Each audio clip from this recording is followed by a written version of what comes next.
Bonjour, chronique essai, aujourd'hui essai et Lovecrafterie, tiens ça faisait un petit moment que ce n'était pas arrivé, puisque je vais parler de Lovecraft au prisme de l'image, littérature, cinéma et art graphique, un ouvrage co-dirigé par Christophe Gély et Gilles Menegaldo. C'est paru tout récemment aux éditions du Visage Vert dans la collection essai et ça fait 354 pages. Les excellentes éditions du Visage Vert avaient déjà publié quelques essais auparavant, mais nous sommes là devant un gros morceau qui me parle tout particulièrement. Forcément, on y tourne autour de Lovecraft. Mais au travers d'une thématique qui me paraît d'autant plus importante de traiter, que l'on tend souvent, instinctivement peut-être, ou du fait de la répercussion mécanique de quelques vieux stéréotypes, à l'interpréter de manière, sinon totalement erronée, mais ça se discute, du moins de manière critiquable, car bien trop simpliste. Et c'est le rapport global de Lovecraft et de son œuvre à l'image. Car il y a ici comme un malentendu, je crois, le style gras de Lovecraft, qui n'est pas la moindre des difficultés à surmonter pour approcher puis analyser son œuvre, passe entre autres par la réitération presque maniaque d'un lexique dont il est dès lors aisé, et bien légitime, disons-le, de ricaner à l'occasion, cyclopéen, non-euclidien, etc., tout un vocabulaire qui a quelque chose d'un marqueur identitaire. Quand on lit cyclopéen, on sait que l'on est chez Lovecraft ou chez quelqu'un qui le pastiche, ou du moins les probabilités sont-elles élevées. Mais dans ce vocabulaire, il est un terme un peu plus problématique que les autres, celui d'indicible. Il est vrai qu'il revient très souvent avec des variantes sous la plume de Lovecraft. Mais ici, ce n'est pas tant le qualificatif en lui-même qui présente des difficultés, plutôt ce que l'on en a déduit ultérieurement quand l'œuvre de Lovecraft, gagnant en puissance au sein de la pop culture, et notamment au cinéma et en bande dessinée, a été représentée sous un angle visuel. Entendre par là que l'on a pris le mot un peu trop au pied de la lettre. On a dit que Lovecraft ne montrait pas là où les arts graphiques et ou visuels par essence voulaient montrer, d'où une supposée impossibilité d'adapter pertinemment Lovecraft dans ses médias. Vision peut-être héritée d'une conception trop rigide de la littérature fantastique à la Todorov. Lovecraft ne rentre clairement pas dans les clous ici. Son horreur est matérielle, objective. L'intime et l'incertitude ne le passionnent guère. Au cinéma, on peut supposer aussi en parallèle un héritage de la manière tant louée de Jacques Tourneur, et à bon droit, mais je le crains parfois au détriment d'autres approches pas moins valables. Et là, pour le coup, la question se complique, car la féline, dans le fond, pourrait avoir quelque chose de vaguement Lovecraftien si la forme est tout autre. Car, pour résumer la question de manière un peu lapidaire, si le mot même d'indicible revient souvent chez Lovecraft, il ne faut pas se méprendre sur sa signification et ses usages. Il est certes des nouvelles où l'auteur joue littéralement de la carte de l'indicible, ne serait-ce que le texte, par ailleurs fort médiocre, qui porte ce titre. Globalement, j'ai l'impression que ça n'a le plus souvent guère réussi à l'auteur, même si on peut compter des exceptions plus qu'appréciables au point de la litote, notamment la musique d'Eric Sane et, bien sûr, la couleur tombée du ciel. Mais finalement, et tout particulièrement dans les récits associés au mythe de Cthulhu, notion critiquable mais qui garde un certain impact, l'approche est tout autre. Pour faire simple, Lovecraft va commencer par dire que telle chose est indicible, mais ensuite il va, malgré tout, la dire, ou du moins tenter de le faire. Jusqu'à l'hyperbole en fait, participant peut-être de ce style gras. J'avais été très intéressé par ce qu'en avait dit Denis Mélier dans son article « Voir la lettre, entendre l'innommable, Lovecraft et la terreur graphique » dans le récent numéro de la revue Europe consacré en même temps à Lovecraft et Tolkien. Ailleurs, le même Denis Mélier, qui ouvre la discussion dans le présent ouvrage, a vu parler d'un auteur à la fois rhéteur et pornographe, deux qualifications très justes pour désigner le gentleman de Providence qui aurait sans doute adoré la seconde. Dès lors, Lovecraft use de trucs pour dire l'indicible, ainsi du procédé de l'ekphrasis, par exemple dans le modèle de Pickman, mais aussi dans, autre exemple, l'appel de Cthulhu ou les montagnes hallucinées. Il n'y a en effet pas de mystère à ce que l'indicible Cthulhu, notamment, ait été si souvent représenté, et globalement de manière assez proche. Lovecraft le dit bel et bien, même en opérant de manière indirecte donc, via sa figuration dans le texte même, sous la forme d'un objet d'art visuel, ou en usant d'autres astuces, comme l'analogie en apparence oxymorique ou la description par la négative. De même, les choses très anciennes des montagnes hallucinées, bien loin de ne pas être dites, se voient accorder une description très longue et extrêmement pointue, s'étendant sur plusieurs pages, lors de la fameuse scène de leur dissection, au point en fait où c'est l'excès de précision qui rend la figuration difficile, néanmoins toujours possible. Ceci chez Lovecraft lui-même, mais se pose ensuite la question de son adaptation visuelle. Sur cette base, toutefois, ayant éclairé ce malentendu, on comprend bien que la représentation graphique de l'œuvre Lovecraftienne est possible, et pas nécessairement contradictoire dans son principe même. Maintenant, elle peut opérer de bien des manières différentes, et chaque médium produit sans doute des difficultés qui lui sont propres, au-delà de la seule prise en compte de ce fait essentiel qu'une représentation graphique directe et une description littéraire ne font pas appel au même procédé et ne suscitent dès lors pas les mêmes effets. Et c'est ici que, oui, il peut y avoir contradiction, mais souvent dans le fait de vouloir coller à la lettre du texte, encore que, comme on le verra plus loin, un Breccia puisse constituer un éloquent contre-exemple. Reste que, de Breccia justement à Carpenter, en passant par le jeu de rôle L'Appel de Cthulhu, ou, pourquoi pas, par le théâtre, la représentation graphique de l'univers Lovecraftien est possible et absolument pas hérétique. Autant d'aspects que ce recueil, pour partie issu d'un colloque organisé à l'université de Clermont-Ferrand en 2013, peut mettre en lumière. On y verra comment l'œuvre Lovecraftienne a pu être représentée au cinéma, en bande dessinée, éventuellement sous d'autres formes encore. Je note et j'apprécie que le jeu de rôle y a sa place, même limitée. Ce n'est probablement pas très courant encore aujourd'hui dans ces communications très académiques sur Lovecraft, son œuvre et son influence, et je le regrette. Ceci après avoir envisagé le rapport de Lovecraft lui-même à l'image. L'ensemble, disons-le d'emblée, est de très bonne tenue, illustré au passage, en couleur. Il est régulièrement assez pointu par ailleurs. Il y a à vrai dire tout un lexique, qu'il s'agisse de sémiotique ou de concepts artistiques, qui, je plaide coupable, m'a dépassé en plus d'une occasion. L'ouvrage développe donc avec pertinence une réflexion plus que bienvenue pour battre en brèche quelques préconçus qu'il est bien temps de remettre en cause à l'heure où l'œuvre Lovecraftienne, plus que jamais, occupe une place centrale dans la culture populaire, au point d'avoir très largement dépassé le seul cercle, un peu trop fermé, d'un fandom souvent rigide quant à ce qui lui appartient en propre. Je vais tâcher d'en dire un peu plus en respectant les 4 grandes parties de Lovecraft au prisme de l'image et d'envisager succinctement à l'intérieur les divers articles dans l'ordre où ils sont présentés. Si le gros de ce volume concerne les adaptations visuelles de Lovecraft dans divers médias, il faut néanmoins commencer, comme de juste, avec l'auteur lui-même et son rapport à l'image. C'est l'objet de cette première partie qui illustre bien la complexité, ou si l'on préfère la richesse, de cette problématique. C'est donc Denis Mélier qui ouvre le bal avec Nouvelle Note, à distance 1995-2012, sur la poétique de l'excès chez Lovecraft et ses solutions graphiques.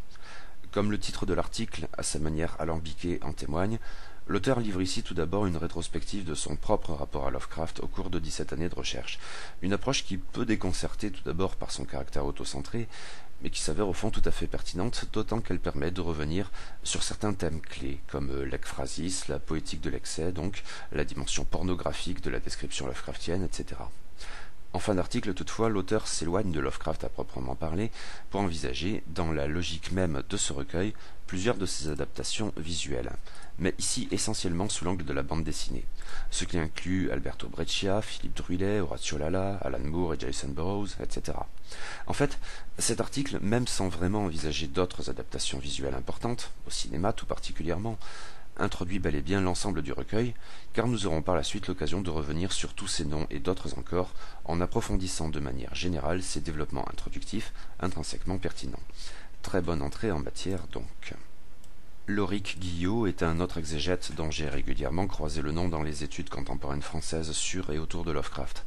Il livre ici un article intitulé « Les arrière-fables textuelles et picturales dans At the Mountains of Madness, approche généalogique de la novella de Lovecraft ». Un titre qui évoque un tantinet sa récente publication aux éditions de l'Œil du Sphinx, Lovecraft, une approche généalogique de l'horreur au sacré, que j'ai et qu'il me faut lire sous peu. La couverture, particulièrement immonde, semblant la rattacher elle aussi aux montagnes hallucinées, mais j'imagine que cela peut aller au-delà. Il s'agit tout d'abord, et pour le coup la dimension de l'image est peut-être remisée de côté, même s'il est toujours utile de se pencher sur les motifs de la description littéraire, d'envisager des textes antérieurs à celui de Lovecraft, qui l'ont influencé, à l'évidence les aventures d'Arthur Gordon Pym de Nantucket d'Edgar Allan Poe, ou qui ont pu le faire, le journal de l'expédition de Lewis et Clark à l'aube du XIXe siècle, à mon sens est de très loin les développements les plus intéressants de cet article, car je ne connaissais absolument rien de tout ça, mais aussi d'autres qui ne l'ont probablement pas influencé, mais ont eu à gérer des problèmes similaires. En l'espèce, le Sphinx des glaces de Jules Verne, suite à Arthur Gordon Pym, ce qui est aussi, à sa manière, le cas du court roman de Lovecraft. Des choses très pertinentes dans tout cela et tout à fait intéressantes, mais donc plus ou moins dans le sujet du recueil. L'article toutefois se conclut bel et bien sur des développements concernant les inspirations graphiques de Lovecraft, en se penchant sur le cas des peintures de Nicholas Roerich, très souvent citées dans le texte même du Gentleman de Providence, lequel, on le sait, n'était pas du genre à dissimuler ses inspirations. Mais c'est là bien davantage le sujet de l'article suivant, en apparence du moins. The Strange and Disturbing Asian Paintings of Nicholas Roerich, le référent pictural et ses fonctions dans At the Mountains of Madness, dû à Eric Lizo. Les illustrations en couleur sont ici tout à fait bienvenues. Cependant, si les développements concernant cette inspiration sont tout à fait pertinents et finalement complémentaires par rapport à l'approche de Laurie Guillot, l'article envisage bien d'autres questions en rapport avec les montagnes hallucinées, et là encore plus ou moins dans la dimension graphique qui fait l'objet du recueil. On y est clairement quand on traite des représentations classiques de l'aventure polaire, mais on s'en éloigne un peu, qu'importe, c'est intéressant, quand on envisage les procédés littéraires et éventuellement rhétoriques désignés par les termes un peu ronflants de translatio et d'amplificatio. Le premier m'a davantage intéressé, notamment dans cette idée d'associer à l'Antarctique des éléments originellement rapportés à d'autres lieux, et donc notamment à l'Asie, comme le titre de l'article le montre assez clairement. L'amplification me paraît revenir sur l'idée d'une poétique de l'excès déjà envisagée, même à la hâte. Si les développements sur la récurrence du chiffre 5 me paraissent plus ou moins pertinents, mais assurément dans le registre de la xénobiologie, j'ai apprécié par contre les quelques paragraphes consacrés à l'écriture des choses très anciennes et rebondissant sur la figuration textuelle, chez Lovecraft, des langues imprononçables telles que les glyphes de Grlier. Et effectivement, il y a bien ici quelque chose de l'ordre de la représentation graphique qui valait d'être mentionné, et il était déjà dans le numéro d'Europe précité d'ailleurs. Suit Lovecraft, peintre de l'impensable, communication de Roger Bozzetto, encore un critique Lovecraftien très souvent croisé dans ce genre d'ouvrage, mais qui m'a plus d'une fois laissé un peu sceptique, tout particulièrement dans Europe d'ailleurs. Bon, ici j'imagine que ça va. Cet article assez bref envisage, même si un peu trop succinctement je crois, divers sujets intéressants, en poursuivant d'ailleurs sur la figuration des langues extraterrestres, ce qui débouche plus largement sur l'emploi des italiques chez Lovecraft, et oui, ça relève aussi du visuel, de l'image. Mais on y trouve aussi des remarques sur les procédés rhétoriques fréquents dans la description Lovecraftienne, que sont la prétérition et l'oxymore, ce qui est sans doute très juste. L'ultime article de cette première partie est dû à Julien Cheux et s'intitule très sobrement, et trop vaguement je crois, l'image chez Lovecraft. Si son entrée en matière m'avait laissé un peu perplexe, avec ses par ailleurs belles illustrations en guise de modèle pour les développements qui suivraient, j'ai au final été tout à fait convaincu par cet article qui m'a paru constituer une approche assez originale du rapport de Lovecraft à l'image et des procédés de description auxquels il avait recours, ceci en relevant des spécificités dans 3 types de représentations, le schéma occultiste, le graphique, etc. scientifique, et enfin l'art contemporain non figuratif. Ce dernier aspect probablement celui qui m'a paru le plus intéressant. En l'espèce, l'auteur use comme modèle d'une peinture futuriste. Certains des articles précédents, notamment en tournant autour de Roerich, avaient déjà relevé les protestations générales d'incompréhension de Lovecraft à l'encontre du futurisme, du cubisme, etc. Autant de mouvements picturaux qu'il tendait à amalgamer dans un même mépris, de manière aussi erronée que significative. Pourtant, il lui fournissait en même temps un substrat utile à ses descriptions les plus folles, a fortiori quand la géométrie non euclidienne était de la partie. Une dimension éventuellement inattendue de l'indicible, chargée de principes esthétiques touchant peut-être même à l'éthique. Et tout cela m'a paru très pertinent, très intéressant. Nous passons maintenant à la partie consacrée au cinéma Lovecraftien, avec l'article de Philippe May intitulé H.P. Lovecraft tel qu'en outsider le cinéma le change, dont je suppose qu'il a pour propos d'introduire le reste, mais sans vraie certitude.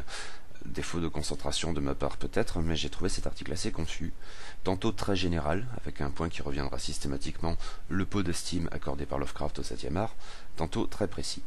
Son objet d'autant plus me parut difficile à déterminer, le ton éventuellement agressif y est peut-être pour quelque chose. J'en retiens surtout les aspects les plus personnels et approfondis concernant l'adaptation en film muet de L'Appel de Cthulhu par Andrew Lehman, globalement les films de la H.P. Lovecraft Historical Society, soit celui-ci et The Whisper in Darkness de Sean Branney, certes dans une bien moindre mesure, sont bien notés dans cet ouvrage et j'en suis heureux, car ce cinéma semi-professionnel m'a globalement beaucoup plu, fait avec l'amalgame idéal de passion, de sérieux et de recul saupoudré d'astuces qui manque bien trop souvent aux réalisations censément plus professionnelles. Mais les aspects les plus importants, les plus intéressants à mon sens de cet article, concernent surtout, avec plus d'ampleur comme de précision, les inspirations Lovecraftiennes telles qu'elles ressortent du cinéma de Lucio Fulci. Vague sentiment de frustration donc au sortir de cet article, car sur ce dernier point notamment, j'aurais apprécié d'en lire bien davantage et plus structuré. L'article suivant s'intitule La vérité sur le cas de Charles Dexter Ward, l'effroi et l'excès dans The Haunted Palace, Roger Corman, 1963, et The Resurrected, Dan O'Bannon, 1991. et il est dû à Christophe Chambaud. Il s'agit de livrer une étude comparative approfondie de deux adaptations plus ou moins avouées du court roman de Lovecraft, l'affaire Charles Dexter Ward, à savoir The Haunted Palace de Roger Corman, parfois connu chez nous sous le titre La malédiction d'Arkham, et The Resurrected par Dan O'Bannon, connu notamment pour avoir été le scénariste d'un autre film Lovecraftien, mais sans le dire, Alien, le 8e passager de Ridley Scott. Alors ici, j'ai un problème, je n'ai vu aucun de ces deux films. Dès lors, je ne peux pas livrer un retour vraiment pertinent sur cette étude. Elle m'a paru très convaincante cependant, approfondie, riche, réfléchie, subtile.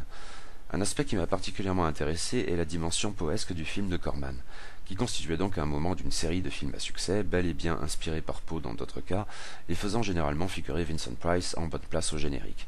The Haunted Palace prétendait être adapté du poème d'Edgar Allan Poe et d'une histoire d'un H.P. Lovecraft alors beaucoup moins bancable, même si l'inspiration essentielle du récit était bien le court roman du Gentleman de Providence. Cependant, Christophe Chambaud montre très bien en quoi ce film est effectivement plus poesque que Lovecraftien. Et Corman ne faisait de toute façon pas mystère de ses inclinations. Il adorait Poe et ne prisait guère Lovecraft. On passe notamment par des exemples tenant des arguments de poids, tenant à l'époque du récit, à l'esthétique gothique, au procédé de la résurrection de Joseph Corwen, tenant plus du double et du fantastique psychologique que du mélange très Lovecraftien de science et de magie, ou encore au thème de l'épouse décédée que l'on souhaite ressusciter, figure récurrente chez Poe. En même temps, la comparaison des deux films témoigne de ce qu'un même texte Lovecraftien est susceptible d'adaptations très différentes, et au fond aussi pertinente en tant que telle. Le détour poesque est clairement un outil valable, le grotesque pas moins. Suite un article de Gilles Menegaldo, un des deux maîtres d'œuvre du recueil, l'autre étant Christophe Gély, intitulé Lovecraft à l'écran, adaptation, hommage, réécriture. Il s'agissait en fait d'une relecture me concernant car cet article figurait déjà dans le numéro spécial Lovecraft Tolkien de la revue Europe. Même sentiment dès lors. L'article, un peu trop lapidaire dans un premier temps, mais avec là aussi quelques bons points accordés au film muet d'Andrew Lehman, convainc véritablement dans ses développements plus amples et très justes consacrés à l'excellent L'antre de la folie de John Carpenter. Relevant quand même autre chose, ces trois registres avancés par le titre, de l'adaptation, de l'hommage et de la réécriture. C'est en effet une nomenclature qui aura l'occasion de revenir dans cet ouvrage.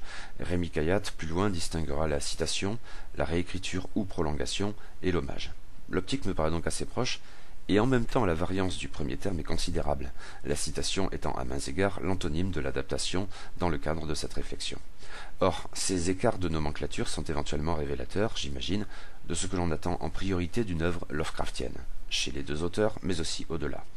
Il est vrai que la notion d'adaptation est éminemment problématique, la plupart des communications figurant dans ce recueil y reviennent, avec les mêmes références de base, surtout A Theory of Adaptation de Linda Ottier. L'ultime article de la section consacrée au cinéma est probablement le plus original. Dans Présence de l'indicible, Found Footage et Poétique Lovecraftienne, Pierre Jailloux dresse un parallèle, peut-être a priori surprenant, pourtant très vite étonnamment pertinent, entre l'œuvre de Lovecraft et les films d'horreur jouant du principe du Found Footage, soit de l'utilisation narrative de documents retrouvés, supposés en tant que tels attester de l'authenticité du récit horrifique, même et surtout fantastique. Plus précisément, l'auteur s'intéresse aux films relativement récents qui ont repris et développé la formule du projet Blair Witch de Daniel Myrick et Eduardo Sanchez. On n'y retrouve donc pas les précédents de type Cannibal Holocaust, etc., certes guère dans le ton. Dans les deux cas, on s'interroge aussi bien sur les procédés du canular que sur les choix de montrer ou de cacher. De l'ensemble du recueil, c'est à mon sens avec la lecture plus loin de Breccia, l'article qui traite le plus spécifiquement et justement de la thématique de l'indicible. Car le fait demeure que ces principes de tournage ont essentiellement pour but d'objectiver l'horreur. En cela, indicible ou pas, il se rapproche effectivement beaucoup de certains procédés Lovecraftiens, notamment dans des textes tels que Les Montagnes hallucinées, où l'assise du récit est renforcée par l'emploi de documents scientifiques, en tant que tels irréfutables, Popper de Zondaexis, ce qui s'étend en même temps à d'autres objets matériels ayant valeur de preuve. Le cas de la photographie est remarquable, qui est supposé constituer intrinsèquement une preuve objective, voire la preuve la plus objective qui soit, car, en tant que telle, figeant forcément le réel en étant infalsifiable, ce qu'elle n'était pourtant pas déjà à l'époque de Lovecraft. Cela se produit notamment dans Les Montagnes hallucinées, donc, mais aussi, bien sûr, dans le modèle de Pickman, où la chute n'aurait pas d'effet autrement, et également dans celui qui chuchotait dans les ténèbres, où les procédés de ce type sont en fait multiples, avec l'ajout décisif de l'enregistrement sonore. Plusieurs articles dans ce recueil, en fait, reviennent sur ces connotations associées à la photographie, qui peuvent donc aller au-delà. Je ne peux pas forcément pousser plus avant le retour critique ici car j'ai trop de lacunes concernant ce registre cinématographique. J'ai certes vu quelques-uns de ces films, comme, outre le projet Blair Witch, Rec de Jaume Romé Balaguerro et Paco Plaza, mais je ne sais absolument rien des Paranormal Activity et compagnie. Je suppose que voir Cloverfield au regard de cette thématique serait instructif, mais l'article me parut d'autant plus pertinent quand il montre que les ressorts du canular utilisés se passent très bien de la bestiole cyclopéenne à tentacules. Je relève aussi le titre de Noroi the Curse, film japonais de Shiraishi Koji dont je n'avais jamais entendu parler. Quoi qu'il en soit, cet article me parut très pertinent et tout à fait enthousiasmant. Nous en arrivons à la troisième partie du recueil qui est consacrée à la bande dessinée. Avec une bizarrerie pour commencer, l'article de Christophe Gély, qui a co-dirigé le recueil avec Gilles Menegaldo, est en anglais, cas unique dans l'ouvrage. En fait, ce même article, mais en français, avait été publié dans un ouvrage immédiatement antérieur en septembre dernier. Bon. L'article s'intitule donc Neonomicon de 2010 by Jason Burroughs and Alan Moore, Monstrosity and Adaptation after Howard Phillips Lovecraft. Titre qui parle de lui-même, je suppose, encore que l'insistance sur la monstruosité ne soit pas si limpide que cela. Il y a forcément des éléments concernant le profond dans la piscine, mais cela va semble-t-il bien au-delà dans la figure du cultiste, ou de manière plus originale dans l'emploi d'une langue incompréhensible, car résolument alien, prolongement ici de la drogue à clous de Johnny Carcosa. La réflexion sur le travail d'adaptation au plan du scénario comme au plan du graphisme, mais je note qu'ici Christophe Gély parle surtout de la mise en page. Sauf erreur, Alan Moore depuis fort longtemps s'arroge totalement cet aspect de la création de bande dessinée, davantage du moins que le scénariste lambda. Le barbu de Northampton, on ne va pas se leurrer, emporte ici largement plus que le dessinateur Jason Burroughs. Bon, la réflexion sur le travail d'adaptation, donc, est autrement intéressante à mes yeux, question du langage excepté. À vrai dire, le travail de Moore sur Lovecraft est probablement un vrai type idéal de l'adaptation Lovecraftienne qui reprend et développe bon nombre des éléments développés dans l'ensemble du recueil quant à la notion même d'adaptation. Une limite peut-être. Sauf erreur, la première partie de Neonomicon, The Courtyard, est en fait elle-même une adaptation d'une plus ou moins adaptation, puisqu'il s'agissait originellement d'une nouvelle Lovecraftienne d'Alan Moore et non d'un récit conçu originellement pour la bande dessinée. Je n'ai pas l'impression que ça ressortait ici, mais ma mémoire me joue peut-être des tours. Et au passage, ça me fait potentiellement mentir concernant la question de la mise en page telle que je l'ai évoquée plus haut. Moore n'y a pas forcément pris part, exceptionnellement. L'article a une autre limite, mais qu'on ne saurait lui reprocher, et c'est que, depuis cette étude, la problématique a sans doute été chamboulée par la suite du travail Lovecraftien accompli par Alan Moore et Jason Burroughs, à savoir la mini-série Providence, laquelle est à mon sens bien plus convaincante que Neonomicon, même si j'ai appris à réviser mon jugement initial, sur ces deux bandes dessinées en fait. Outre qu'au final, elles n'en font qu'une. Et au regard des thématiques de Lovecraft au prisme de l'image, mais peut-être surtout de la quatrième partie, transmédiale, je suppose qu'il y aurait beaucoup, mais alors vraiment beaucoup de choses à dire concernant le bluffant épisode 11 de Providence. Jérôme Dutel livre ensuite, comme d'autres dans cet ouvrage, notamment Christophe Chambaud précédemment concernant le cinéma, une étude comparative, intitulée « Dessiner celui qui est d'ailleurs », une étude autour de Lovecraft et la bande dessinée. Il s'agit donc de comparer et d'analyser plusieurs adaptations en bande dessinée de la même nouvelle de Lovecraft, Je suis d'ailleurs, certes pas la plus facile à illustrer. Il y a de nombreuses adaptations de ce texte pourtant. Cet article ne se veut probablement pas exhaustif, mais évoque à l'occasion quelques curiosités confidentielles. Toutefois, il se focalise essentiellement sur 4 adaptations, toutes traduites en français par ailleurs, et qui sont signées Horacio Lalia, Tanabe Go, Hernan Rodriguez et Eric Crick. La malédiction de mon inculture frappe encore, car je n'ai pour l'heure lu que 2 de ces adaptations, celle de Lalia et de Crick. J'avais causé de cette dernière sur le blog. Et aucune des deux ne m'ayant vraiment convaincu. Il est vrai que j'ai tendance en matière de BD Lovecraftienne à juger tout bien fade en comparaison avec le travail extraordinaire de Breccia, mais ça c'est pour l'article suivant. Ici, quoi qu'il en soit, l'analyse série des diverses adaptations, avec des développements touchant aussi bien le nombre de pages, la place du texte, le choix ou non de la vue subjective, l'effet de la chute, etc., démontre avec pertinence la multiplicité des approches possibles, si leur pertinence est mise dans la balance. Les choix de Lalia et de Crick ne m'ont donc pas vraiment parlé, mais Rodriguez et surtout Tanabe ont l'air autrement plus audacieux et ambitieux, et en même temps plus pertinents, en notant dans le cas de ce dernier que la narration propre au manga y a sa part. Ce que je note précieusement, il me faudra y jeter un coup d'œil. L'ultime article de cette section consacrée à la bande dessinée rend hommage au maître, avec une majuscule. Oui, le maître, qui n'est autre qu'Alberto Breccia. Karen Vergniol-Raymond, dans Lovecraft ou les couleurs du cauchemar, une étude d'Alberto Breccia, dissèque la manière dont l'illustrateur argentin adapte celui qui hantait les ténèbres à sa manière bien spécifique, faisant usage de nombre de techniques, de l'encre de Chine au collage. Bien sûr, en fait de couleurs du cauchemar, nous sommes ici dans un traitement remarquable du noir et blanc. Le résultat, admirable, et dont quelques aperçus sont donnés ici, ce n'était pas le cas dans l'article précédent, ce que j'ai trouvé un peu regrettable, est aussi l'occasion de revenir à la décidément perfide question de l'adaptation, surtout quand elle se pique de fidélité, notion qui fait hausser les sourcils de tous les intervenants. Ici, toutefois, il est aussi instructif de relever quand Breccia est fidèle, notamment dans le traitement de l'obscurité essentielle au récit, ainsi quand on aborde les errances de Blake dans l'église plongée dans les ténèbres, et quand il ne l'est pas, par exemple en faisant sauter le prologue annonçant d'emblée la mort de Blake. La référence au texte original est particulièrement instructive ici. Bien sûr, il faut y ajouter à mon sens l'atout majeur de Breccia en la matière, son jeu très subtil concernant la trouble notion d'indicible. Avec un art consommé et immédiatement identifiable, passant par la multiplicité des techniques graphiques, l'Argentin me paraît parvenir merveilleusement bien à montrer en ne montrant pas, ou, plus encore, à ne pas montrer en montrant. Enfin bon, je me comprends.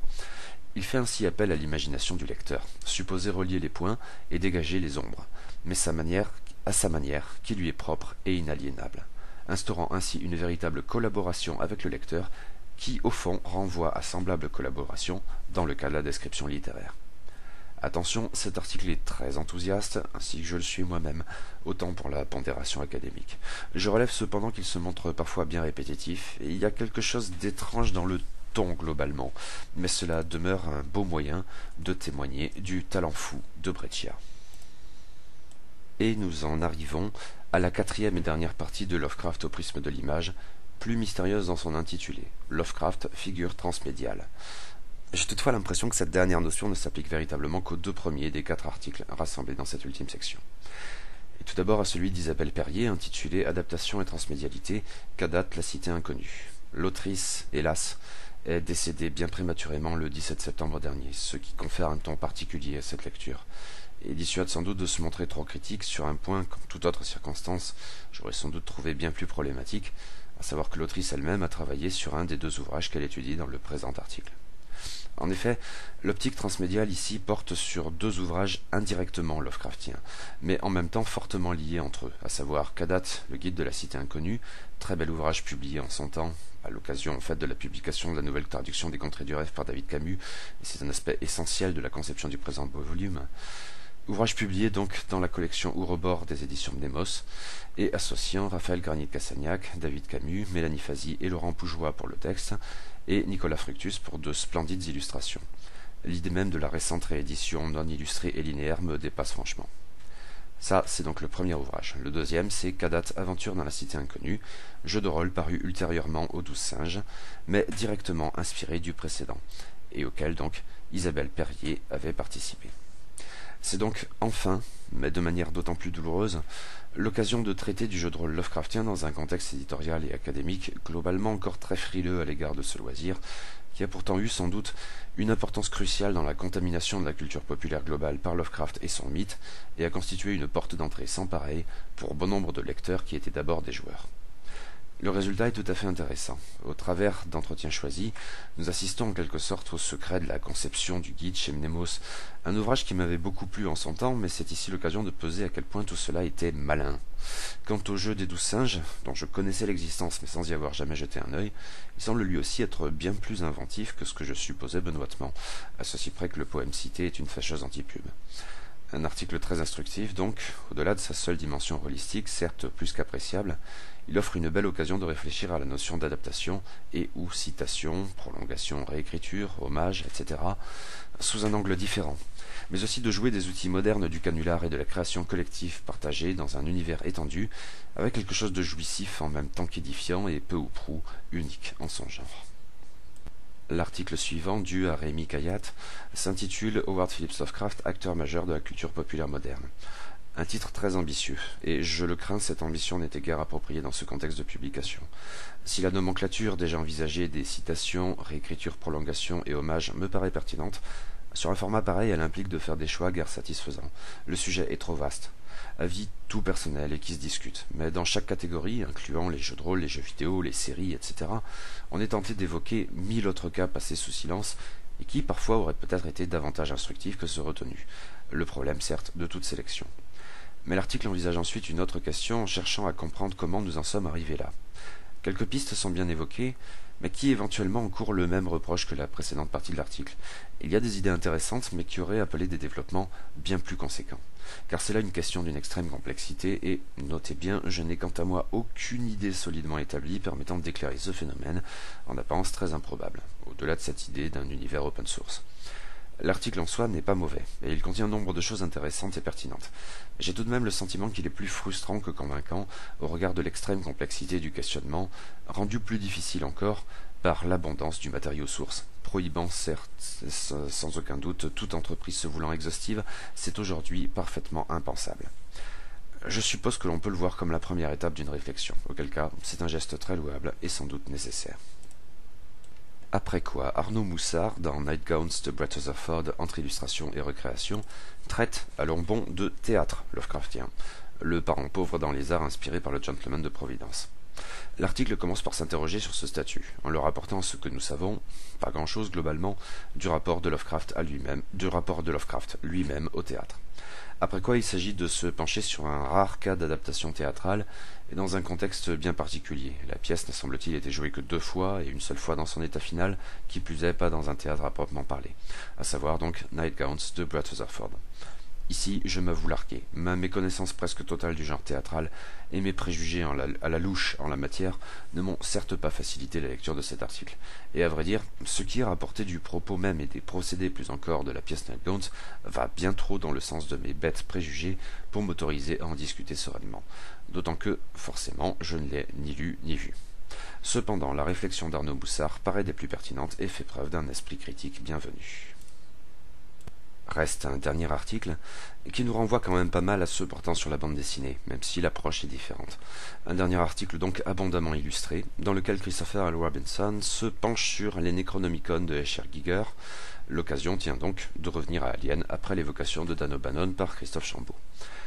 Mais nous sommes devant un cas limite. Il est difficile ici de parler d'adaptation, voire tout bonnement impossible. Et globalement, les univers de Lovecraft, le gentleman puritain obsédé par l'horreur cosmique, et de Giger, tous deux biomécanoïdes qui sont autant d'assemblages pervers et morbides, d'organes sexuels et d'armes à feu dans les ombres d'un futur glauque, n'ont tout de même pas grand-chose de commun. Qu'importe à ce stade si Giger lui-même, dans ses œuvres, sème des allusions limpides à Lovecraft et plus particulièrement à son Necronomicon? Eh bien, pas tout à fait. L'article est en effet parfaitement pertinent car il pose ainsi une question très intéressante relative au pouvoir des mots. Chez Giger, ce n'est pas tant le fond Lovecraftien qui constitue une inspiration que l'emploi d'un lexique immédiatement signifiant et suffisant de lui-même à créer un univers secondaire riche de connotations, à servir parfois à détourner d'autres fois. En fait, l'idée de ces mots de pouvoir pourrait renvoyer à une lecture ésotérique, qui serait bien entendu erronée à s'en tenir au seul Lovecraft, mais peut davantage faire sens dans le contexte post-hippie qui voit naître l'œuvre de Giger, avec son lot de parodies, voire d'impostures délibérées, et d'argumentaire commercial dont, à terme, sinon au départ, les références Lovecraftiennes font également partie. La simple citation, on le voit, peut susciter des études très intéressantes. Mais cette idée du pouvoir des mots, eu égard au lexique du mythe de Cthulhu, est encore une autre illustration, et des plus éloquentes, de la contamination de la culture populaire moderne par un Lovecraft omniprésent. Un bien bel ouvrage, donc, que ce Lovecraft au prisme de l'image, et qui a peut-être quelque chose de salutaire car il est bien temps de revenir sur certains préconçus tenant à l'impossibilité supposée de figurer l'univers Lovecraftien dans le contexte d'une culture populaire qui ne cesse pourtant de le faire, si c'est avec plus ou moins de réussite. Par ailleurs, on appréciera l'ouverture de la problématique à des champs moins évidents que les inévitables cinéma et bande dessinée. Une lecture de choix, donc, pour une problématique que l'on n'a certes pas fini de creuser.